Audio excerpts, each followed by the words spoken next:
ರಸವೆಂಬ ತೈಲವನೆರೆದು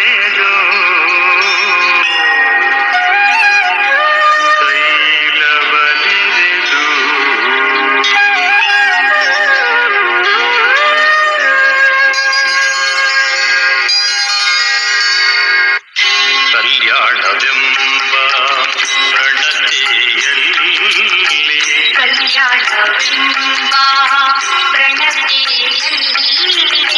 ಭಕ್ತಿರಸವೆಂಬ ತೈಲವನೆರೆದು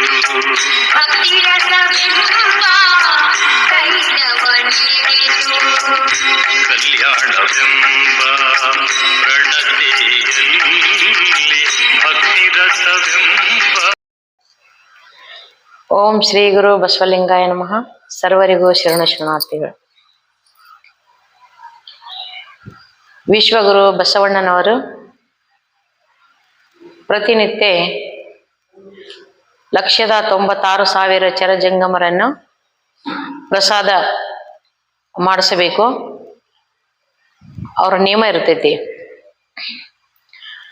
196,000 ಚರಜಂಗಮರನ್ನು ಪ್ರಸಾದ ಮಾಡಿಸ್ತಕ್ಕಂಥದ್ದು ಅಪ್ಪ ಬಸವಣ್ಣನವರ ನಿಯಮ ಇರ್ತೈತಿ. 1,90,000 ಚರಜಂಗಮರು ಅವರಲ್ಲಿ ಸಿಕ್ಕಿದ್ರು. ಎಲ್ಲ ಮೂಲೆ ಮೂಲೆಗಳಿಂದ ಹುಡ್ಕೊಂಡು ಬಂದಿದ್ರೆ 1,90,000 ಸಿಕ್ಕಿದ್ರು ಜಂಗಮರನ್ನು. 6,90,000 ಸಿಕ್ಕಿದ್ರು, 6,000 ಸಿಗಲಿಲ್ಲ. ಇನ್ನು 6,000 ಜಂಗಮರು ಕಡಿಮೆ ಬಿದ್ದಿದ್ರು. ಬಸವಣ್ಣನವರಿಗೆ 1,90,000 ಜಂಗಮರು ಇದ್ರು ಕೂಡ ಬಸವಣ್ಣನವರಿಗೆ ಇನ್ನೂ 6,000 ಜಂಗಮರು ಬೇಕು. 6,000 ಜಂಗಮರು ಸಿಗಲ್ ಹೋದ್ರು, ಹೆಂಗ್ ಮಾಡ್ಲಿ, ಎಲ್ಲಿಗೆ ಹೋಗ್ಲಿ, ಎಲ್ಲ ಮೂಲೆ ಮೂಲೆಗಳಿಂದ ಹುಡ್ಕೊಂಡು ಬಂದಿನಿ, ಅಷ್ಟೇ ಆದ್ರು, ಇವಾಗ ಹೆಂಗ್ ಮಾಡ್ಲಿ ಅಂತ ಬಸವಣ್ಣನವರು ತುಂಬಾ ಚಿಂತಿಸುತ್ತಿದ್ದರು. ಅವಾಗ ಸಣ್ಣ ಮುಖ ಮಾಡ್ಕೊಂಡು ಕುಂತಿದ್ರು ಬಸವಣ್ಣನವರು. ಚಿನ್ಮಯ ಜ್ಞಾನಿ ಚೆನ್ನ ಬಸವಣ್ಣನವರು, ಯಾಕ್ರಿ ಬಸವಣ್ಣವ್ರೆ ಮುಖ ಬಹಳ ಸಣ್ಣ ಮಾಡ್ಕೊಂಡು ಕುಂತಿರಲ್ಲ, ಏನ್ ಚಿಂತೆ ಮಾಡ್ತಿದ್ರಿ ಅಂತ ಕೇಳಿದ್ರು.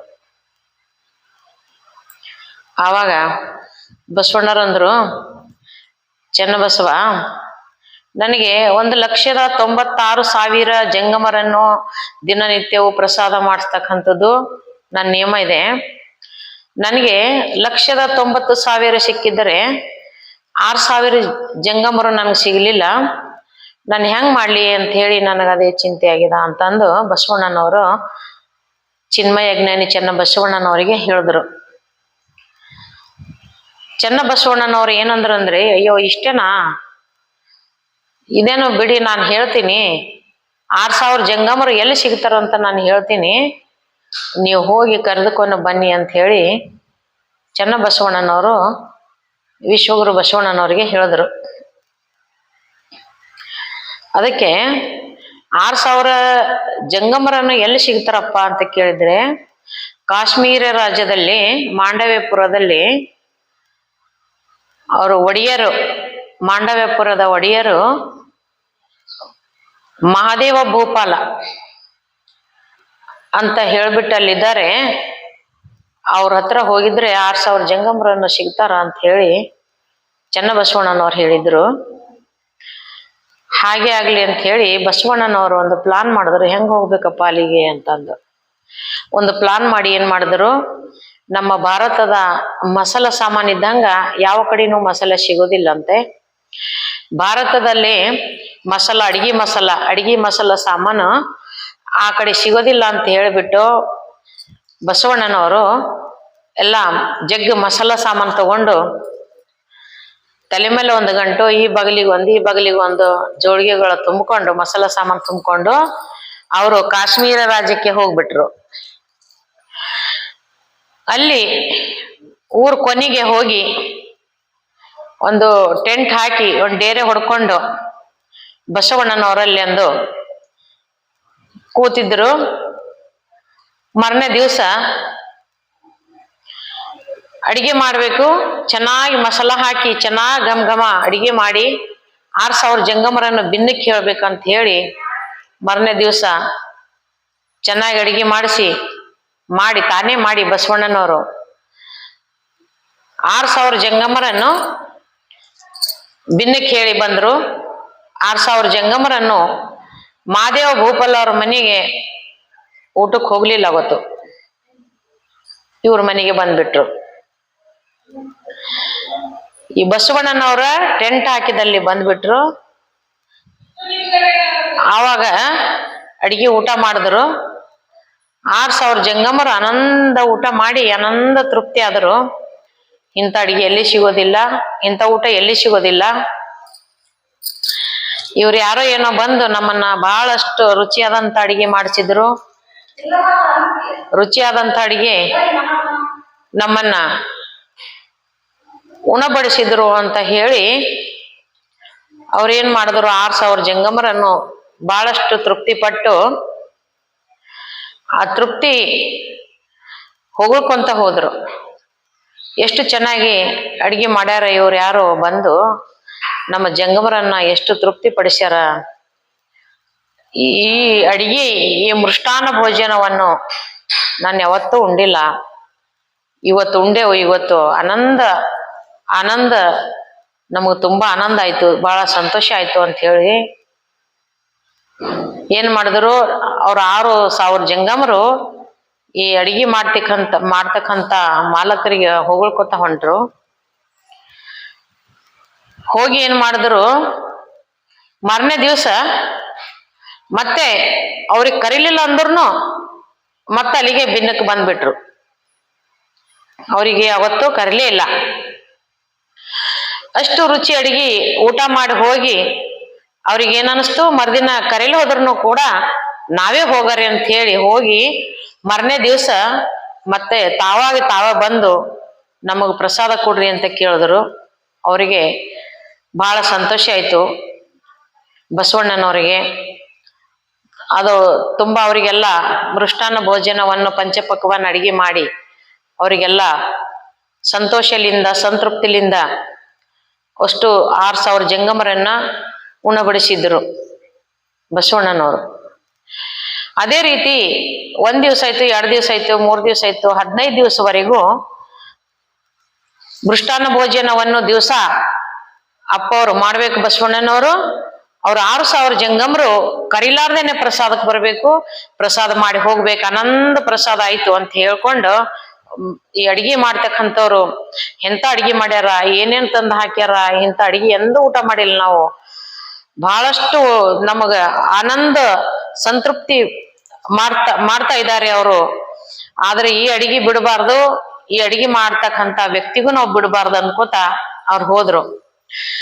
ಬಸವಣ್ಣನವರು ಬಂದು 15 ದಿವಸ ಆಗಿತ್ತು.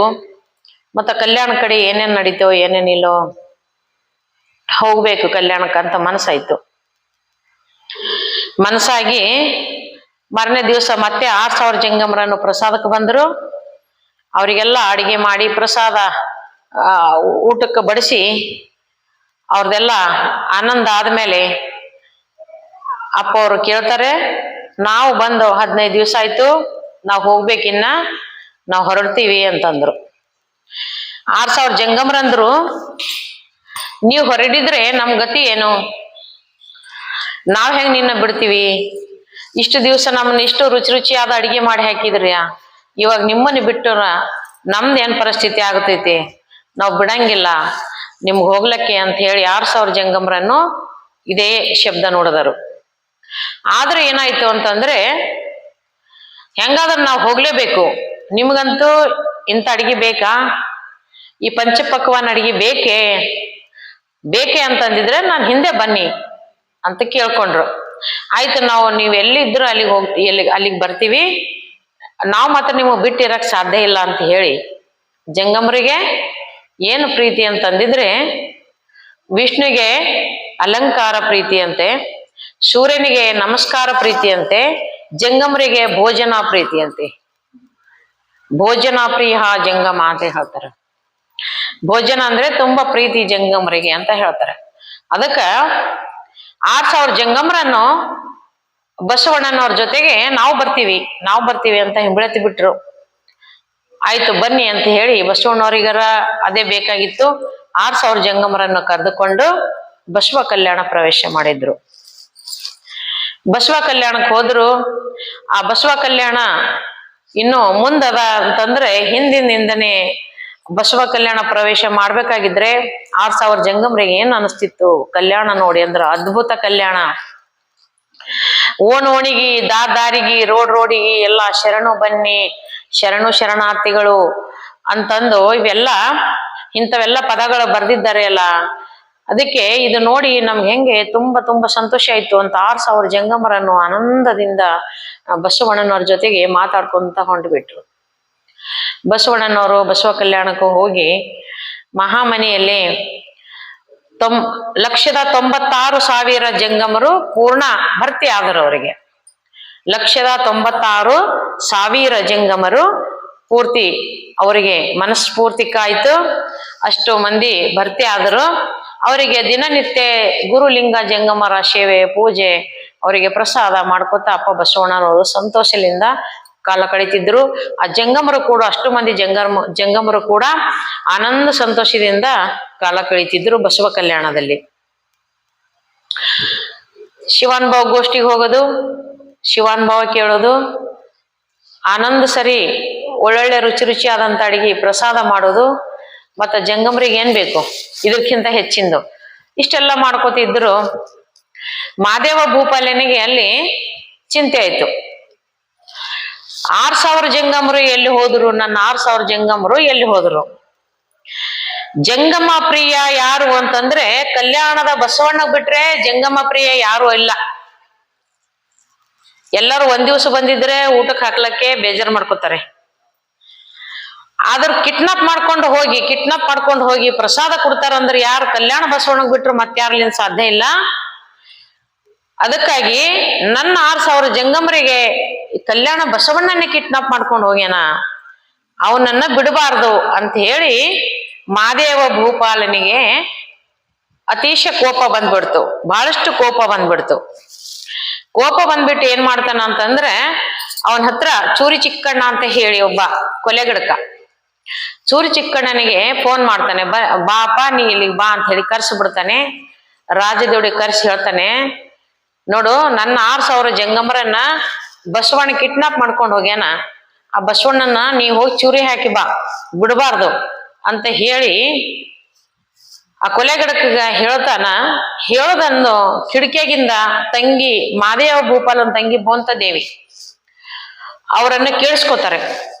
ಕೇಳಿಸ್ಕೊಂಡಾಗ ಅವ್ರಿಗೆ ಏನ್ ಅನ್ನಿಸ್ತಂದ್ರೆ ಇದೆಲ್ಲ ದೇಶದಲ್ಲಿ ಒಂದು ಒಳ್ಳೇದ ಯಾರೋ ಒಂದು ಒಳ್ಳೇದು ಮಾಡ್ತಾ ಇದ್ದಾರ, ಒಂದು ಒಳ್ಳೇದು ನುಡಿತಾ ಇದ್ದಾರ, ಒಳ್ಳೆತನದಿಂದ ನಡೀತಾ ಇದ್ದಾರ, ಒಳ್ಳೇದು ಆಗ್ತಾ ಇದೆ ಅನ್ನೋದು ಯಾರ್ಲಿಂದ ಐತಿ ಅಂದ್ರ ಆ ಬಸವಣ್ಣನಿಂದೇ ಐತಿ. ಇದೆಲ್ಲ ಜಗತ್ತಿನಲ್ಲಿ ಒಳ್ಳೇದು ಎಷ್ಟೈತೋ ಅಷ್ಟೆಲ್ಲ ಬಸವಣ್ಣನಿಂದ ಐತಿ. ಬಸವಣ್ಣನೇ ಕಾರಣ. ಇಂಥ ಬಸವಣ್ಣನಿಗೆ ಅವ್ ಚೂರಿ ಹಾಕಿ ಬಂದಿದ್ರೆ ನಾವಿದ್ದೇನ್ ಸಾರ್ಥಕ, ಜಗತ್ತಿದ್ದೇನ್ ಸಾರ್ಥಕ ಅಂತೆ ಬೋಂತ ದೇವಿಗೆ ಕೋಪ ಬಂದ್ಬಿಡ್ತು ಅಣ್ಣನ ಮೇಲೆ. ಕೋಪ ಬಂದ್ಬಿಟ್ಟು ಅಣ್ಣ ರಾಜ, ಅಣ್ಣಗೆ ಹೇಳಕ್ಕೂ ಹೇಳಿದ್ರು ಅಣ್ಣ ಕೇಳೋ ಶಕ್ತಿದಾಗಿಲ್ಲ. ಏನ್ ಮಾಡ್ಬೇಕಂತ ತಿಳ್ಕೊಂಡು ಅವಂತೂ ಓಡ್ ಹೋಗ್ಲತ್ತನವ. ಯಾರು? ಚೂರಿ ಚಿಕ್ಕಣ್ಣ. ಯಾವಾಗ ಹೋಗಿ ಬಸವಣ್ಣ ಕೊಲೆ ಮಾಡ್ಬೇಕು ಚೂರಿ ಹಾಕಿ. ಅವ ಓಡಕ್ ಹರಿಬಿದ್ದನವ, ಓಡ್ತಾ ಇದ್ದಾನ. ಬೋಂತದೇವಿ ಎಂದು ನಮ್ಮ ಅಣ್ಣಗೆ ಹೇಳಷ್ಟು ಟೈಮಿನಲ್ಲಿ ಓಡ್ ಹೋಗ್ತಾನವ, ನಮಗ್ ಸಿಗೋದಿಲ್ಲ. ಅವನ್ ಹಿಂಬಳೈತಿ ಅವನಿಗೆ ತರೋಬೇಕು ಅಂತ ಹೇಳಿ ಅವ ಮುಂದೆ ಈಕಿ ಹಿಂದ ಓಡ್ತಾನೇ ಹೋದ್ರು. ಕಲ್ಯಾಣ ಕಡೆ ಓಡ್ತಾನೇ ಹೋದ್ರು. ಇಷ್ಟಾದ್ರ ಅವ ಗಣಸ ಮನುಷ್ಯ, ಅವನ್ ಹೆಂಗ್ ಹೆಣ್ಮಗಳಿಗೆ ಹಣಿತಾನ? ಅವನು ಮುಂದ ದಾಪಗಲ್ ಹಾಕೋತ ಓಡ್ತಾನೇ ಇದ್ದಾನ. ಹಿಂದಿಂದ ಹಿಂಬಳಿ ಹತ್ತಾಳ ಬೋಂತದೇವಿ. ನಿಲ್ಲು ಅಂತ ಹೇಳಿ ಅವ ಎಲ್ಲಿ ನಿಲ್ಬೇಕು ಹಂಗೆ ಹೋದ. ಓಡ್ತಾ ಪೂರಾ ಕಲ್ಯಾಣ ಬಂದ್ಬಿಡ್ತು. ಕಲ್ಯಾಣದಾಗೆ ಹೋಯ್ತಾನ. ಹೋಗ್ಬೇಕಾದ್ರ ಅತ್ತ ಇತ್ತ ನೋಡ್ಕೋತ ಹೋಗ್ಬೇಕಾದ್ರ ಕಲ್ಯಾಣ ಮಣ್ಣು ತುಳಿಬೇಕಾಗಿದ್ರೆ ಚಿಕ್ಕಣ್ಣನ ಮನಸ್ಸು ಪರಿವರ್ತನೆ ಆಯ್ತು. ಕಲ್ಯಾಣದ ಮಣ್ಣು ತುಳಿಬೇಕಾಗಿದ್ರೆ ಅವನ ಮನಸ್ಸ ಪರಿವರ್ತನೆ ಆಯ್ತು. ಆ ಕಲ್ಯಾಣ ಪ್ರವೇಶ ಮಾಡ್ದ ಅಂತಂದ್ರ ಆ ಕಡೆ ನೋಡ್ತಾನ, ಶರಣು ಬನ್ನಿ, ಈ ಕಡೆ ನೋಡ್ತಾನ ಶರಣು ಬನ್ನಿ, ಶರಣು ಶರಣಾರ್ಥಿಗಳು ಎಲ್ಲಿ ನೋಡಿದ್ರಲ್ಲಿ ಬಂದವರ ಓಣಿ ಅಂತೆ, ಓಣಿಗಳ ಹೆಸರು. ನಮ್ಮ ಓಣಿ ನಿಮ್ಮ ಓಣಿ ಅಂತ ಇಟ್ಟಿಲ್ಲ ಅಂತ ಕಲ್ಯಾಣದಲ್ಲಿ, ಆ ಬಸವಣ್ಣರ ಕಾಲದಾಗೆ. ಇವಾಗ ಏನು ಗೊತ್ತಿಲ್ಲ, ಬಸವಣ್ಣರ ಕಾಲದಾಗ ಬಂದವರ ಓಣಿ ಅಂತೆ, ಓಣಿಗಳ ಹೆಸರು. ಆ ತರ ಎಲ್ಲ ನೋಡಿ ಚಿಕ್ಕಣ್ಣನ ಮನಸ್ಸು ಪರಿವರ್ತನೆ ಆಯ್ತು. ಕಲ್ಯಾಣ ಮಣ್ಣು ತುಳಿದ ತಕ್ಷಣ ಅವನ ಮನಸ್ಸಿನಾಗಿಂದು ಕೊಲೆ ಮಾಡ್ಬೇಕಂತಕ್ಕಂತ ಭಾವನೆ ಹೋಗ್ಬಿಡ್ತು. ಹೋಗ್ಬಿಟ್ಟು ಯಾವ ಭಾವನೆ ಬಂತಂದ್ರ, ಎಷ್ಟು ಚಲೋ ಕಲ್ಯಾಣ ಅದ ಇದು, ಈ ಬಸವ ಕಲ್ಯಾಣ ಅಂತ ಹೇಳಿ ಬಸವಣ್ಣನವರು ಎಷ್ಟು ಚಂದರ ಈ ಕಲ್ಯಾಣಕ್ಕೆ ಬೆಳೆಸ್ಯಾರ, ಎಷ್ಟು ಚಂದ ಉಳಿಸ್ಯಾರ ಕಲ್ಯಾಣ ಅಂತಂದ ನೋಡ್ಕೋತ ಅತ್ತೈತ ನೋಡ್ಕೋತ ಮಹಾಮನಿಗೆ ಹೋದ. ಹೋಗಿ ಎಂತ ತಪ್ಪಿನಿಂದ ಬಂದಿನಿ ನಾನು, ಬಸವಣ್ಣಿಗೆ ಹೆಂಗ್ ಹೊಡಿಬೇಕಂತ. ಬಸವಣ್ಣ ಸಾಕ್ಷಾತ್ ಪರಮಾತ್ಮನ ಸ್ವರೂಪ. ಬಸವಣ್ಣ ಕಾಣ್ಬೇಕಾದ್ರೆ ಧಾಡ್ ಅಂತ ಬಸವಣ್ಣನ ಕಾಲ ಮೇಲೆ ನಮಸ್ಕಾರ ಬಿದ್ದ, ಸಾಷ್ಟಾಂಗ ನಮಸ್ಕಾರ ಮಾಡ್ದ. ಏಳಪ್ಪ ಏಳು ಆಶೀರ್ವಾದ ಅಂತ ಹೇಳಿದ್ರು ಬಸವಣ್ಣವರು.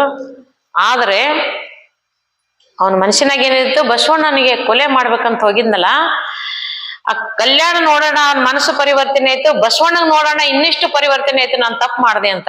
ನಾನು ಎಂತ ತಪ್ಪಿನಿಂದ ಬಂದೀನಿ, ಇಲ್ಲಿ ಬಂದೀನಿ, ಒಳ್ಳೆ ಭಾವನೆ ಇಟ್ಕೊಂಡು ಬಂದಿಲ್ಲ, ತಪ್ಪು ಭಾವನೆಯಿಂದ ಬಂದೀನಿ ಅಂತ ತಿಳ್ಕೊಂಡು, ಅಪ್ಪ ನಾನು ತಪ್ಪಾಯ್ತು ಅಂತ ಹೇಳಿ ಬಸವಣ್ಣನ ಪಾದಕ್ಕೆ ಸಾಷ್ಟಾಂಗ ನಮಸ್ಕಾರ ಮಾಡಿದ ಮೇಲೆ, ಬಸವಣ್ಣ ಅಂತೂ ದಯಮಯ ಯಾರಿಗೂ ಇಲ್ಲ, ಅಷ್ಟು ದಯ ಜ್ಞಾನಿ ಅವರು.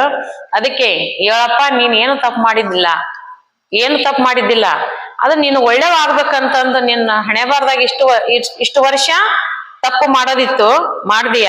ಇವಾಗ ಒಳ್ಳೇದಾಗ ಕಾಲ ಬಂದೈತಿ, ಅದಕ್ಕೆ ನೀನು ಇಲ್ಲಿಗೆ ಬಂದೀಯ. ಇಲ್ಲಿಗೆ ಬರ್ಬೇಕಾಗಿದ್ರೆ ನೀನು ಶರಣನಾಗ ಕಾರಣಕ್ಕೆ ಬಂದಿದಿ, ನೀನ್ ಆರಾಮ್ ಶರಣನಾಗಿರಪ್ಪ ಅಂತ ಹೇಳಿ ಬಸವಣ್ಣನವ್ರು ಹೇಳಿದ್ರ ಚೂರಿ ಚಿಕ್ಕಣ್ಣ ತಣ್ಣಗಾಗಿ ಅವನ್ ತಪ್ಪ ತಿದ್ದುಕೊಂಡು ಕುಂತ. ಬೋಂತದೇವಿ ಓಡಿ ಬಂದೋಳು ಹಿಂದೆ. ಬೋಂತದೇವಿ ಓಡಿ ಬರ್ಬೇಕಾದ್ರೆ ಚೂರಿ ಚಿಕ್ಕಣ್ಣನ ಕೈ ಹಿಂಗ್ ಬಂತು, ಶರಣು ಶರಣಾರ್ಥಿ ಅಂತ ಬಂತು. ಆಕೆಂದು ಓಹೋ ಕಲ್ಯಾಣ ಪ್ರವೇಶ ಮಾಡ್ಬೇಕಾದ್ರೆ ಚೂರಿ ಚಿಕ್ಕಣ್ಣನ ಮನಸ್ಸು ಪರಿವರ್ತನೆ ಆಗ್ಬಿಟ್ಟದೆ. ಮತ್ತೆ ಈಗ ನಮ್ಮ ಅಣ್ಣನ ಹತ್ರ ಮದ ಮತ್ಸರ ಅಂತಾರ, ನಮ್ಮ ಅಣ್ಣನ ಹತ್ರ ಐತಿ ಅದ. ಚೂರಿ ಚಿಕ್ಕಣ್ಣನ್ ಹೋಗ್ಬಿಡ್ತು, ನಮ್ಮ ಅಣ್ಣನ ಹತ್ರ ಐತಲ್ಲ ಅದೆಲ್ಲ ನಮ್ಮ ಅಣ್ಣನ್ ತೆಗೆದು ಬಿಡ್ಬೇಕು ಮೊದಲ ಅಂತ ಹೇಳ್ಕೊಂಡು ಬಂದಕಿ ಬಸವಣ್ಣವ್ರ ಪಾದಕ್ಕೆ ನಮಸ್ಕಾರ ಮಾಡಿದಕಿ ವಾಪಸ್ ತಿರುಗಿಬಿಟ್ರು ಬೋಂತದೇವಿ. ಎದಕ್ಕ? ಅಣ್ಣನ ಕರ್ಲಿಕ್ಕೆ. ಹೋಗಿ ಓಡ್ತಾ ಅಕ್ಕಿ ಇತ್ತಾಗೇನ್ ಬಂದಾಳ ಬೋಂತದೇವಿ, ಆ ಕಡೆ ಅವ್ರ ಅಣ್ಣ 6000 ಜಂಗಮರನ್ನು ಕಿಡ್ನಾಪ್ ಆದ್ರು. ನಮ್ ತಂಗಿ ಕೂಡ ಕಿಡ್ನಾಪ್ ಆದವಳು. ಈಗ ತಂಗಿ ಕೂಡ ಇಲ್ಲ, ನಮ್ ತಂಗಿ ಕೂಡ ಯಾರು ಇದಾರ ಅಂತ ಹೇಳಿ ಮಾದೇವ್ ಭೂಪಾಲ ಡಂಗರ್ ಸಾವಿರದ ಎಲ್ಲಾ ಕಡೆಗೂ ಡಂಗರ್ ಮಾಡಿಬಿಟ್ಟ. ನಮ್ ತಂಗಿ ಕಿಡ್ನಾಪ್ ಆಗ್ಯಾಳ, ಯಾರಾದರೂ ನೋಡಿದ್ರೆ ತಂದು ಕೊಡ್ರಿ, ಹುಡುಕ್ರಿ ಮಾಡ್ರಿ ಅಂತ ಹೇಳಿ. ಅದಕ್ಕ ತಂಗಿ ಕಲ್ಯಾಣಕ್ಕೆ ಬಂದಿಂದ ಅವನಿಗೆ ಗೊತ್ತಿರ್ಲಾರದಕ್ಕ ಆ ರೀತಿ ತಿಳ್ಕೊಂಡವ. ತಂಗಿ ಇಲ್ಲೆಲ್ಲ ಬಂದು ಬಸವಣ್ಣನವರ ದರ್ಶನ ತಗೊಂಡು ವಾಪಸ್ ಹೋಗ್ಬೇಕಾಗಿದ್ರ ಅಣ್ಣನಿಗೆ ಇಡೀ ರಾಜುಟ್ಗಿ ಮೇಲೆ ರಾಜುಟ್ಗಿ ಬಂದ್ ಬಿದ್ದಂಗಾಯ್ತು. ತಂಗಿಗೆ ಎದುರು ಕಂಡ್ಬೇಕಾದ್ರೆ, ಓಹೋ ತಂಗಿ, ನಿನ್ ಸಂಬಂಧ ನಾನು ಎಷ್ಟು ಪ್ರಯತ್ನ ಪಡ್ತಾ ಇದ್ದೀನಿ, ನೀ ಎಲ್ಲಿಗೆ ಹೋಗಿ ಅಮ್ಮ ತಂಗಿ, ನೀನ್ ಇವಾಗ ಬಂದಿಯಲ್ಲ ಅಂತ ತಿಳ್ಕೊಂಡು ತಂಗಿಗೆ ಹೋಗಿ ಏನಂತಾರ ಹಿಂಗ, ತಂಗಿ ತಪ್ಕೊಂಡ.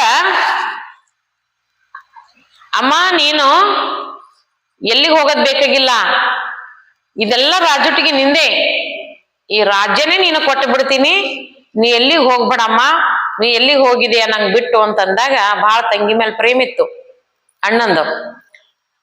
ತಂಗಿದು ಅಣ್ಣನ ಮೇಲೆ ಪ್ರೇಮ ಇತ್ತು ಅಂದಾಗ ಆಕೆ ಅಂತಾಳ, ಅಣ್ಣ ನನಗೆ ಈ ರಾಜ್ಯ ಬೇಡ, ಈ ರಾಜುಟಿಗೆ ಬೇಡ, ಇದೇ ನನಗೆ ಬಂಗಾರ ಬೆಳ್ಳಿ ಒಡವಿ ವಸ್ತ್ರ ದುಡ್ಡ ಏನು ಬೇಡ ನನಗೆ, ನಿನ್ನ ಕಾಯಕದಿಂದ ನನಗೆ ನೈಹ ಪೈಸೆ ಕೊಟ್ಟಿದ್ರು ನಾನು ತೃಪ್ತಿಯಾಗಿರ್ತೀನಿ. ಆದ್ರೆ ಇಂಥ ರಾಜುಟಿಗೆ ನಾನು ಕೊಡ್ತೀನಂದ್ರೆ ನಂಗೆ ತೃಪ್ತಿ ಇಲ್ಲ. ನಾನು ಈ ರಾಜುಟಿಗೆ ಈ ಪಾಪದ ರಾಜ್ಯದ್ದು ಏನೋ ಹೇಳ್ತಾರ, ತಪ್ಪಂತೆ ಏನೋ ಹೇಳ್ತಾರಮ್ಮ, ಇದು ರಾಜಂತೆ ನರ್ಕ ಅಂತ ಹೇಳ್ತಾರ. ತಪಂತೆ ರಾಜಂತೆ ನರ್ಕ ಅಂತ. ತಪ ಮಾಡಿದವ, ಹಿಂದಕ್ಕ ತಪಾಶ್ವೆ ಮಾಡಿ ಭಕ್ತಿ ಮಾಡಿದವ ರಾಜ ಐತನ. ಮತ್ ರಾಜ ಅಂತಂದ್ರ ಈಗ ಎಲ್ಲಾ ಕಡೆಯಿಂದ ಹುಡ್ಕೊಂಡ್ ತಿಂದು ಏನೇನೋ ಮಾಡಿರ್ತಾನ, ಅವ ನರ್ಕ ರಾಜಂತೆ ನರ್ಕ ಅಂತ ಹೇಳ್ತಾರ. ಅದಕ್ಕ ಇಂತ ನರ್ಕ ನಮ್ಗೆ ಬೇಕಾಗಿಲ್ಲ. ಇದೆಲ್ಲ ರಾಜ್ಯ ಅನ್ನೋದು, ಇದೆಲ್ಲ ಬಂಗಾರ ಬೆಳಿ ಏನೈತಿ ಅದೆಲ್ಲ ನನಗೆ ಏನು ಬೇಕಾಗಿಲ್ಲ. ಅದೆಲ್ಲ ನರ್ಕ ಐತಿ. ನನಗೆ ನೀನು ಕಾಯಕದಿಂದ ಒಂದ್ ಪೈಸೆ ಕೊಡು, ನನಗೆ ಅದು ತೃಪ್ತಿ ಪಡ್ತೀನಿ. ನಾನು ಖರೆ ನನ್ನ ಅಣ್ಣ ಇದ್ದೆ ಅಂದ್ರೆ ನಾ ಹೇಳಿದ್ ಕೇಳ್ತಿ, ನೀನ್ ಕಾಯಕ ಮಾಡ್ತಿ ಅಂತಂದ್ರ ಅವನಿಗೆ ಕಾಯಕ ಅಂದ್ರೆ ಗೊತ್ತಿಲ್ಲ. ಏನಮ್ಮ ಕಾಯಕ ಅಂತಂದ್ರೆ ಏನು ಅಂತ ಕೇಳೋ ತಂಗಿಗೆ. ನಿನ್ ಕಾಯಕ ಗೊತ್ತಿಲ್ವೇ? ನಡಿ ನನ್ನ ಜೊತೆಗೆ ಬಸವ ಕಲ್ಯಾಣಕ್ಕೆ, ಬಸವಣ್ಣವ್ರು ಹೇಳ್ಕೊಡ್ತಾರ ಕಾಯಕ, ನಡಿ ಅಂತಂದ್ರು. ಅಂದಾಗ ತಂಗಿ ಮೇಲೆ ಅತಿ ಪ್ರೀತಿ ಇದ್ದಿದ್ದಕ್ಕ ತಂಗಿ ಹೇಳಿದ ಕೇಳಿ ಆಯ್ತಮ್ಮ ಬರ್ತೀನಿ ಅಂತಂದ. ಮತ್ ತಂಗಿ ಸಂತೋಷಕ್ಕ ಬರ್ತೀನಿ ಅಂತಂದ.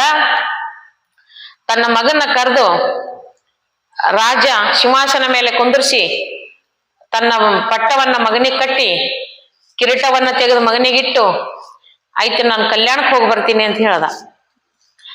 ಅಂದಾಗ ಹೆಂಡತಿ ಮಾದೇವಿ ತಾಯಿ ಅಂತ ಹೇಳಿ, ನೀವು ಹೋದ್ರ ನಾನು ಬಿಟ್ಟಿರಲ್ಲ, ನಿಮ್ಮನ್ನು ಬಿಟ್ಟು ನಾನಿರಲ್ಲ, ನಾನು ಬರ್ತೀನಿ. ನೀವು ಹೋಗಿದ್ರೆ ನಾನು ಬರ್ತೀನಿ ಕಲ್ಯಾಣಕ್ಕೆ, ನಾನ್ಯಾಕೆ ಬರಬಾರ್ದು ಅಂದಾಗ, ನಿನಗೆ ಬರಕ್ ಆಗೋದಿಲ್ಲ ಕಲ್ಯಾಣಕ್ಕೆ,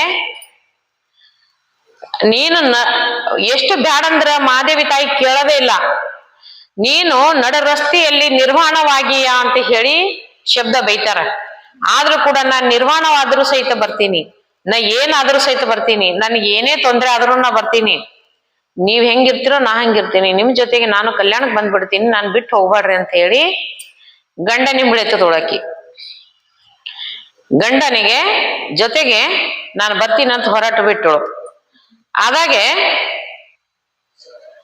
ಮತ್ತೆ ಇಬ್ರು ಗಂಡ ಹೆಂಡತಿ ಮತ್ತೆ ಬೋಂತದೇವಿ ತಾಯಿಯವರು ಎಲ್ಲರೂ ಮೂವರು ಕೂಡಿ ಕಲ್ಯಾಣಕ್ಕೆ ಬಂದ್ಬಿಟ್ರು. ಕಲ್ಯಾಣದಲ್ಲಿ ಬಂದು ಬಸವಣ್ಣನವರ ಮಹಾಮನಿಗೆ ಹೋಗ್ಬೇಕಾಗಿದ್ರೆ ಬಸವಣ್ಣನವ್ರಿಗೆ ಎಂತ ಸಂತೋಷ ಆಯ್ತು, ಎಂತ ಆನಂದ ಆಯ್ತು, ಎಂತ ಖುಷಿ ಆಯ್ತು.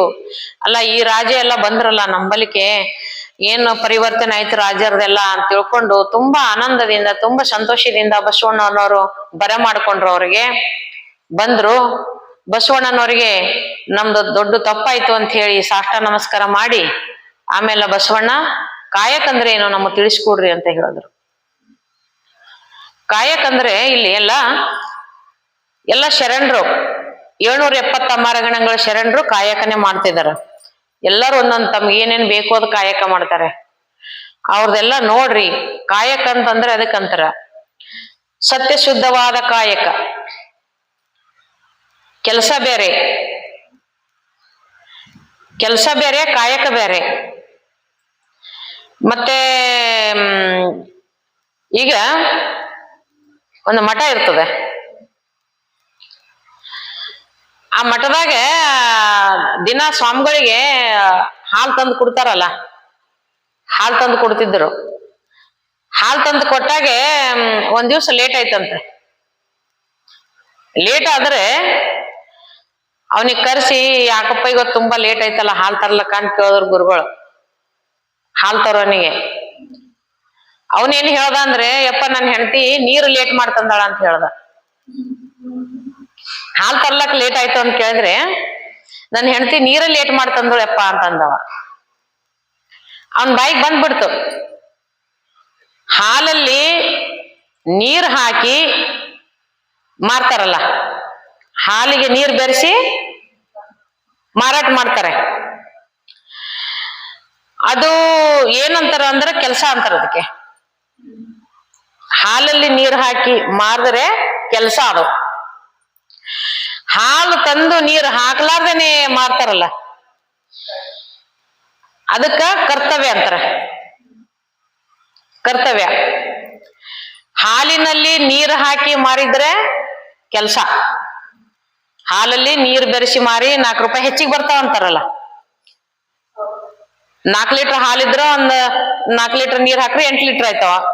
8 ಲೀಟರ್ದು ರೊಕ್ಕ ಬರ್ತೈತಿ ನಮಗ ಅಂತ ಮಾಡ್ತಾರಲ್ಲ. ಹಾಲಲ್ಲಿ ನೀರ್ ಹಾಕಿ ಮಾರಿ ರೊಕ್ಕ ತಂದಿದ್ದೆ ಸಂಸಾರಕ್ಕೆ ಬಳಸಿದ್ರೆ ಕೆಲಸ. ಅದು ಹಾಲಿನಲ್ಲಿ ನೀರು ಹಾಕ್ಲಾರ್ದೇನೆ ಮಾರಿ ರೊಕ್ಕ ತಂದು ಸಂಸಾರಕ್ಕೆ ಬಳಸಿದ್ರೆ ಕರ್ತವ್ಯ. ಕರ್ತವ್ಯ ಅದು. ಮತ್ತ ಹಾಲಲ್ಲಿ ನೀರು ಹಾಕ್ಲಾರ್ದೇನೆ ಮಾರಿ ಬಂದ ಹಣದಿಂದ ಸ್ವಲ್ಪ ಏನಾರ ತಂದು ಸ್ವಲ್ಪ ಗುರುಲಿಂಗ ಜಂಗಮರಿಗೆ ದಾನ ಧರ್ಮ ಮಾಡಿ ತಾವು ಊಟ ಮಾಡಿದ್ರೆ ಕಾಯಕ. ಇದು ಕಾಯಕ. ಕಾಯಕ ಅಂದ್ರೆ ಬಂದಿಂದ ಅಷ್ಟೆಲ್ಲ ತಾವೇ ತಿನ್ನೋದು ಕಾಯಕ ಅಲ್ಲ. ಅದು ಕೆಲಸ ಆಯ್ತು, ಕರ್ತವ್ಯ ಆಯ್ತು. ಕಾಯಕ ಅಂತಂದ್ರೆ ಅವ್ರು ಏನೇ ಮಾಡ್ಲಿ ಏನೇ ಇಲ್ಲ, ಬಂದಿಂದ್ರಾಗ ಒಂದ್ ಸ್ವಲ್ಪ 10 ರೂಪಾಯಿ ಬಂದ್ರೆ 2 ರೂಪಾಯಿದರ ದಾನ ಧರ್ಮ ಮಾಡಿ 2 ರೂಪಾಯಿದರ ಒಂದ್ ಸ್ವಲ್ಪ ಯಾರಿಗಾರ ಉಣ ಬಡಿಸಿ ತಾವು ಊಟ ಮಾಡಿದ್ರೆ ಅದು ಕಾಯಕ ಅಂತ ಅಂತಾರೆ. ಕಾಯಕ. ಅದಕ್ಕೆ ಹಂಗ ಮಾಡೋ ಸಲುವಾಗಿ ಕಾಯಕ ಕೈಲಾಸ ಅಂದ. ಕಾಯಕವೇ ಕೈಲಾಸ ಅಂದ್ರ. ಅದೇನು ದಾನ ಧರ್ಮ ಮಾಡ್ತಾರಲ್ಲ, ಬಂದಿಂದ್ರಾಗ ಸ್ವಲ್ಪ ದುಡ್ದಿಂದ್ರಾಗ ಸ್ವಲ್ಪ ಮಾಡ್ತಾರಲ್ಲ, ಅದಕ್ಕೆ ಕಾಯಕವೇ ಕೈಲಾಸ ಅಂತಾರ. ಕಾಯಕವೇ ಕೈಲಾಸ ಅಂತಾರ. ಕೈಲಾಸ ಅಂತಾರ. ಮತ್ತೆಲ್ಲ ಬಂದಿಂದೆಲ್ಲ ನಾವೇ ತಿಂದು ಕುಂತರು ಕೈಲಾಸ ಇಲ್ಲ ಅಂತಾರ. ಅದಕ್ಕೆ ಅನ್ನಂಗಿಲ್ಲ. ಹಂಗ ಆ ರೀತಿ ಕಾಯಕ ಅಂದ್ರೆ ಈ ರೀತಿ ಅಂತಾರಪ್ಪ ಅಂತ ಹೇಳಿದ್ರು. ಮಾದೇವ ಭೂಪಾಲನಿಗೆ ಬಸವಣ್ಣನವ್ರು ಹೇಳಿಕೊಟ್ರು. ಇದು ಕಾಯಕ ಅಂದ್ರೆ ಈ ತರ. ಅದಕ್ಕ ಆ ತರ ಕಾಯಕ ಮೋಳಿಗೆ ಮಾರಯ್ಯನವರು, ಮಾದೇವ ಭೂಪಾಲ್ ಅವರು ಯಾವ ಕಾಯಕ ಆರಿಸ್ಕೊಂಡಿದ್ರು ಅಂದ್ರೆ, ದಿನನಿತ್ಯ ಸ್ನಾನ ಪೂಜೆ ಮಾಡ್ಕೊಂಡು ಘಟ್ಟಕ್ಕೆ ಹೋಗಿ ಕಟ್ಟಿಗೆ ಕಡ್ದು ಹೊರಿ ಕಟ್ಕೊಂಡು ತಲೆ ಮೇಲೆ ಹೊತ್ತುಕೊಂಡು ತಂದು ಮಾರಾಟ ಮಾಡಿ ಬಂದ ಹಣದಿಂದ ಎಲ್ಲ ಸಾಮಗ್ರಿಗಳು ತಂದು ಅಡಿಗೆ ಮಾಡಿ ಒಂದಿಬ್ರು ಜಂಗಮರನ್ನು ಕರೆಸಿ ಅವರಿಗೆ ತೃಪ್ತಿ ಮಾಡಿಸಿ ತಾವು ಊಟ ಮಾಡೋದು. ಇದೇ ರೀತಿ ಕಾಯಕ ಅಂತ ತಿಳ್ಕೊಂಡು ಈ ರೀತಿ ಮೋಳಿಗೆ ಮಾರಯ್ಯನವರು, ಮೋಳಿಗೆ ಮಾರಯ್ಯ ಅಂತ ಹಿಂದಿನ ಬಿಟ್ಟ ಹೆಸರು. ಮಹಾದೇವ ಭೂಪಾಲ್ ಅವ್ರ ಹೆಸರು. ಕಟ್ಟಿಗೆ ಕಡೆ ಸಂಬಂಧ, ಕಟ್ಟಿಗೆ ತಂದು ಮಾರೋ ಸಂಬಂಧ ಮೋಳಿಗೆ ಮಾರಯ್ಯ. ಕಟ್ಟಿಗೆಗೆ ಮೋಳಿಗೆ ಅಂತಾರಂತೆ. ಮೋಳಿಗೆಯ ಮಾರಯ್ಯ ಅಂತ ಹೇಳಿ ಅವಾಗ ಹೆಸರು. ಆ ಹೆಸರು ಅವ್ರು ಕಾಯಕ ಮಾಡೋದ್ರ ಮೇಲೆ ಅವ್ರ ಹೆಸರು ಬಂತು. ಕಾಯಕದ್ರಿಂದ ಎಲ್ಲರಿಗೂ ಕಾಶಿ ಕಮ್ಮಾರನಾದ, ಬೀಸಿ ಮಡಿವಳನಾದ, ಆಸನಿಕ್ಕಿ ಸಾಲಿಗನಾದ, ವೇದವನೋದಿ ಹಾರುನಾದ, ಎಲ್ಲರೂ ಒಂದೊಂದು ಕಾಯಕ ಮಾಡಿ ಕಾಶಿ ಕಾಶಿ ಕಾಶಿ ಬಡಿತಾರಲ್ಲ, ಕಮ್ಮಾರಾದ, ಬೀಸಿ ಮಡಿವಾಳಾದ, ಬಟ್ಟೆ ಎಲ್ಲ ತೊಳೆದು ಅವ ಮಡಿವಾಳಾದ, ವೇದ ಓದಿ ನಾವು ಹಾರು ಅಂತಾರಲ್ಲ, ವೇದ ಹಾರು ಓದ್ತಾನಲ್ಲ, ವೇದ ಓದಿ ಹಾರುವಾದ. ಇಷ್ಟೆಲ್ಲ ಕಾಯಕಲಿಂದನೇ ಇವ್ರು ಒಂದೊಂದು ಹೆಸರು ಬಂದ್ಬಿಡ್ತಿ ಇವ್ರಿಗೆ. ಆದರೆ ಬಸವಣ್ಣನವ್ರು ಹೇಳ್ತಾರ, ಕರ್ಣದಲ್ಲಿ ಜನಿಸಿದವರುಂಟೆ. ಅಂದ್ರೆ ಒಂದೊಂದ್ ಕೆಲಸ ಮಾಡಿ ಒಂದೊಂದ್ ಹೆಸರು ಪಡ್ಕೊಂಡ್ರು ವಿನಃ ಕಿವಿಲಿಂದ ಹುಟ್ಟ್ಯಾರೇನ್ ಯಾರ ಅಂತ ಕೇಳ್ತಾರ ಬಸವಣ್ಣನವ್ರು. ಕಿವಿಲಿಂದ ಹುಟ್ಟಿದವ್ರು ಯಾರು ಅದಾರೇನ? ಯಾರು ಇಲ್ಲ. ಅವ್ರೊಂದೊಂದು ಕಾಯಕ ಮೇಲೆ ಅವ್ರ ಹೆಸರು ಬಂದ್ಬಿಟ್ಟೈತಿ. ಅದಕ್ಕ ಕರುಣದಲ್ಲಿ ಜನಿಸಿದವರುಂಟೆ ಜಗದೊಳಗೆ ಅಂತ ಬಸವಣ್ಣನವರು ಕಿವಿಲಿಂದ ಹುಟ್ಟಿದವರು ಯಾರು ಇಲ್ಲ, ಎಲ್ಲರ ತಾಯಿ ಗರ್ಭದಿಂದ ಹುಟ್ಟಿದವರು ಒಂದೊಂದು ಕಾಯಕ ಮಾಡಿ ಮಾಡಿ ಮಾಡಿ ಅವ್ರಿಗೆ ಆ ಹೆಸರು ಬಂದ್ಬಿಟ್ಟೈತಿ ಅಂತಂದು ವಿಶ್ವಗುರು ಬಸವಣ್ಣನವರು ವಚನ ಬರ್ದಾರೆ. ಬಸವಣ್ಣನವರು ಅವ್ರದೊಂದೊಂದು ಶಬ್ದ ನುಡಿಬೇಕಾದ್ರೆ ಒಂದು ವಚನ ತಯಾರೈತಿತ್ತು. ಅವ್ರು ಯಾವ ಮಾತು, ಈಗ ನಾವು ಮಾತಂತೀವಲ್ಲ, ಅವ್ರು ಯಾವ್ಯಾವ ಮಾತುಗಳು ಅಂತಿದ್ರು ಮಂತ್ರಗಳು ಆಗ್ತಿದ್ವು. ಬಸವಣ್ಣ ಮಾತಾಡಿದ್ದೆಲ್ಲ ಮಂತ್ರ ಆಗ್ಯಾವ, ಬಸವಣ್ಣ ಮಾತಾಡಿದ್ದೆಲ್ಲ ವಚನ ಆಗ್ಯಾವ. ಬಸವಣ್ಣಂದು ಯಾವುದು ಒಂದು ಮಾತು ಖುಷಿ ಹೋಯ್ತಿದ್ದಿಲ್ಲ. ಯಾವ್ದು ಮಾತಾಡಿದ್ರೆ ಅದು ಮಂತ್ರ ಆಯ್ತಿತ್ತು, ಯಾವ್ದು ಬರ್ದಿದ್ರೆ ಅದು ವಚನ ಆಯ್ತಿತ್ತು. ಮಾತಾಡಿದ್ದು ಮಂತ್ರ ಆಯ್ತಿತ್ತು, ಬರ್ದಿದ್ದು ವಚನ ಆಯ್ತಿತ್ತು ಬಸವಣ್ಣವ್ರದ್ದು. ಹಂಗಾಗಿ ವಿಶ್ವಕ್ಕೆ ಗುರುವಾದಂತ ವಿಶ್ವಗುರು ಬಸವಣ್ಣನಂತಾರ. ಜಗತ್ತಿಗೆ ಜ್ಯೋತಿ ಹಚ್ಚಾರ ಅಂತ ಹೇಳಿ, ಜ್ಯೋತಿ ಬೆಳಕು ಬೆಳಗ್ಯಾರ ಅಂತ ಹೇಳಿ ಜಗತ್ ಜ್ಯೋತಿ ಅಂತಾರ. ಭಕ್ತಿ ಬಹಳಷ್ಟು ಭಕ್ತಿ ತುಂಬೈತಿ, ಅತಿ ಅಪಾರವಾದ ಭಕ್ತಿ ಅವ್ರ ಹತ್ರ ಅಂತ ಅಂದ್ಕೊಂಡು ಭಕ್ತಿ ಭಾಂಡಾರಿ ಅಂತಾರ. ಅದಕ್ಕ ಈ ರೀತಿ ಬಸವಣ್ಣನವ್ರಿಗೆ ಈ ರೀತಿ ಹೆಸರು ಬಂತು. ನಾವೆಲ್ಲ ಒಂದೊಂದು ಕಾಯಕ ಮಾಡಿ ಒಂದೊಂದು ಕಾಯಕದ ಹೆಸರು ಬಂದ್ಬಿಡ್ತು. ಅಪ್ಪವ್ರಿಗೆ ಎಷ್ಟು ಹೆಸರು ಬಂದೈತಿ? ಎಡ್ಡ ಎಷ್ಟು ಹೆಸರು ಬಂತು? ಬಹಳಷ್ಟು ಭಕ್ತಿ ಮಾಡಿದ್ಕ ಭಕ್ತಿ ಭಾಂಡಾರಿ ಆದ್ರು. ಜಗತ್ತಿಗೆ ಜ್ಯೋತಿ ಬೆಳಕು ತೋರಿದ್ದಕ್ಕ ಜಗತ್ ಜ್ಯೋತಿ ಆದರು. ವಿಶ್ವಕ್ಕೆ ಗುರು ಆಗಿದ್ದಕ್ಕ ವಿಶ್ವಗುರುವಾದರು. ಅದಕ್ಕ ಎಲ್ಲ ಇಂಥವೆಲ್ಲ ಇನ್ನ ಹಲವಾರು ಅದಾವ, ಸಾಕಷ್ಟು ಅದಾವ. ಅದಕ್ಕ ಅವರು ಓದಿಂದ ಅವ್ರ ಬಾಯಿ ಶಬ್ದ ಬಂದಿಂದ ಮಂತ್ರ ಆಯ್ತಿತ್ತು, ಕೈಗೇನು ಬರಿತಿದ್ರು ಅದು ವಚನ ಆಯ್ತಿತ್ತು. ಅದಕ್ಕೆ ಅವ್ರು ನಡೆದಂತೆ ನುಡಿದಂತೆ ನಡಿ ಅಂತ ಹೇಳಿ, ನುಡಿದರೆ ಮುತ್ತಿನ ಹಾರದಂತಿರ್ಬೇಕು, ನುಡಿದರೆ ಮಾಣಿಕ್ಯದ ದೀಪ್ತಿ ಅಂತಿರಬೇಕು, ನುಡಿದರೆ ಸ್ಫಟಿಕ್ಯದ ಸಲಾಕಿ ಅಂತಿರಬೇಕು, ನುಡಿಯೊಳಗಾಗಿ ನಡೆಯದಿದ್ದರೆ ಕೂಡಲ ಸಂಗಮ ದೇವ ಎಂತೊಲಿವನಯ್ಯ ಅಂತ.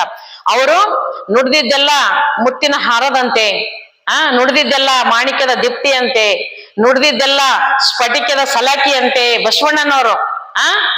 ಅದಕ್ಕ ನುಡಿಯೊಳಗ ಆಗಿ ನಡೆಯದಿದ್ದರೆ ಹೆಂಗ ಯಾವ ರೀತಿ ನುಡಿದಾರೋ ಅದೇ ರೀತಿ ನಡೆದಾರ, ಯಾವ ರೀತಿ ನಡೆದಾರೋ ಅದೇ ರೀತಿ ನುಡಿದಾರ. ಹಾಗಾಗಿ ವಿಶ್ವಗುರು ಬಸವಣ್ಣನವರು ವಿಶ್ವಕ್ಕೆ ತಂದೆ ಆದರು, ಮಾದರಿ ಆದರು ಅಂತ ಇದಿಷ್ಟು ಮಹಾದೇವ ಭೂಪಾಲ್ ಅವರು ಅವರ ಮೋಳಿಗೆ ಮಾರಯ್ಯರಾದರು. ಅಲ್ಲೇ ಕಲ್ಯಾಣದಲ್ಲಿ ಶರಣ ದಂಪತಿಗಳು ಜೀವನ ಸಾಗಿಸ್ತಿದ್ರು, ಬಸವಣ್ಣನವರಂತಕ್ಕಿದ್ದು ಜೀವನ ಸಾಗಿಸ್ತಿದ್ರು. ಅದಕ್ಕ ಮೂಲೆಯಿಂದ ರಾಜರಾಗ್ಲಿ, ಮೂಲೆಯಿಂದ ಎಲ್ಲಾರು ಭಕ್ತರಾಗ್ಲಿ, ಮೂಲೆಯಿಂದ ಕಲ್ಯಾಣಕ್ಕೆ ಎಲ್ಲ ಕಡೆಯಿಂದ ಓಡಿ ಬಂದಾರ, ಎಲ್ಲ ಕಡೆಯಿಂದ ಕಲ್ಯಾಣಕ್ಕೆ ಓಡಿ ಬಂದಾರ ಶರಣರು. ಆಗ ಬಸವಣ್ಣವ್ರ ಕಾಲದಲ್ಲಿ ಎಲ್ಲ ಮೂಲೆಯಿಂದ ಎಲ್ಲ ಕಡೆಯಿಂದ ಕಲ್ಯಾಣ ವಾರ್ತೆ, ಬಸವಣ್ಣನವರು ಕೀರ್ತಿ ವಾರ್ತೆಯನ್ನು ಕೇಳಿ ಎಲ್ಲ ಕಡೆಯಿಂದ ಜನ ಕಲ್ಯಾಣ ಬಂದು ಕಲ್ಯಾಣನೇ ಕೈಲಾಸ ಮಾಡಿಬಿಟ್ರು, ಅಲ್ಲಿ ಶರಣ ಸಂಗಮ ಮಾಡಿಬಿಟ್ರು, ಅಲ್ಲಿ ಶಿವಾನುಭವ ಮಂಟಪ ಮಾಡಿಬಿಟ್ರು. ಅದಕ್ಕ ಎಲ್ಲರೂ ಕೂಡಿ ಹನಿ ಹನಿ ಗೂಡಿದ್ರೆ ಹಳ್ಳ, ತೆನಿ ಗೂಡಿದ್ರೆ ರಾಶಿ, ಮನ ಗೂಡಿದ್ರೆ ಮನೆ, ಮನ ಗೂಡಿದ್ರೆ ಮಠ. ಅದಕ್ಕಾಗಿ ಇಷ್ಟೆಲ್ಲ ಅಪ್ಪ ಬಸವಣ್ಣನವ್ರು ಹೇಳ್ತಾರ. ಅದಕ್ಕ ಈ ನನಗೆ 4 ಮಾತನ್ನ ಇದು ಮ್ಯಾಲಿಂದ ರೀಲ್ ಬಿಟ್ಟಂಗ ಬಿಡೋರ್ ತಾನೇ ಅವ್ರೇ, ನಮ್ಗೆಲ್ ಬರ್ತಾವ ಇಲ್ಲ ಅಂದ್ರ ಅವ್ರು ಏನ್ ನುಡಿಸ್ತಾರೋ ಅದನ್ನ ನಾವು ನುಡಿಯೋದು. ಅದಕ್ಕಾಗಿ ಅವರು ಆಶೀರ್ವಾದದಿಂದನೇ ನಮಗ್ ನುಡಿಸಿದ್ದು, ಅವರು ಆಶೀರ್ವಾದದಿಂದನೇ ನಮ್ಗೊಂದ್ 4 ಮಾತ ಆಡ್ಲಕ್ಕೆ ಅವಕಾಶ ಕೊಟ್ಟಿದ್ದಕ್ಕಾಗಿ ನಿಮ್ಮಗ ಶರಣಾರ್ಥಿ. ತಂದೆ ವಿಶ್ವಗುರು ಬಸವ ತಂದೆಯ ಪವಿತ್ರ ಪಾದಕ್ಕೆ ಅನಂತ ಕೋಟಿ ಸಾಷ್ಟಾಂಗ ನಮಸ್ಕಾರಗಳನ್ನು ಹೇಳುತ್ತಾ 4 ಮಾತನ್ನು ನಾನು ವಿಶ್ವಗುರು ಬಸವಣ್ಣನವರ ಪಾದಕ್ಕೆ ಅರ್ಪಿಸ್ತೇನೆ. ಓಂ ಶ್ರೀ ಗುರು ಬಸವಲಿಂಗಾಯ ನಮಃ.